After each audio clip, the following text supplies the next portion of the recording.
Cordial greetings to our colleagues and teachers.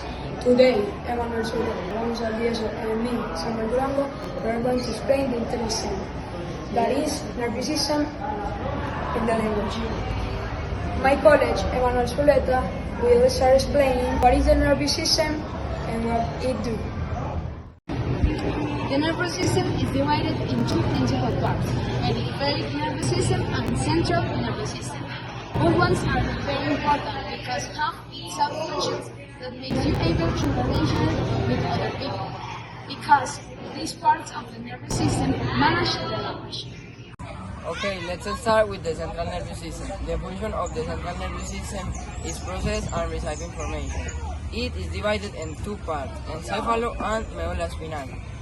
And we will tell you about the encephalo because there is the brain.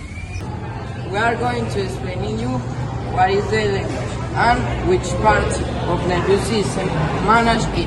The parts of the nervous system that manage the language are cortex motor, cortex visual, cortex auditivo, Wernicke area, and giro angular. This is cortex visual. This is giro angular. This is area of Wernicke. This is cortex auditivo. This is cortex motor, and this is area of Broca. The Broca area is placed in the left. This area is super important because it manages the muscular movements needed to talk better and fast. The cortex auditivo is the area that in main functions is present, manage and elaborate auditive stimulus. The cortex motor is the area of the brain that manages the voluntary movements. It relates with the language because it participates in the process of talking and reading, and it helps us to understand the language. The Wernicke area helps us to process and understand the meaning of the words. The giro angular associates visual and auditive information and helps us to understand the language through the reading.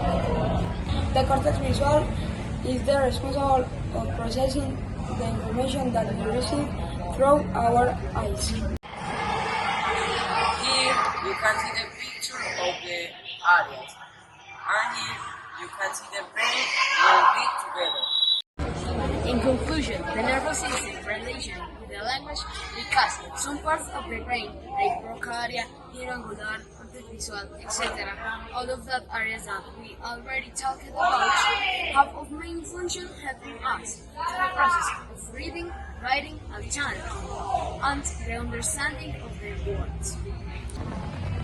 So, the principal part of the nervous system that relationed with the language is the brain.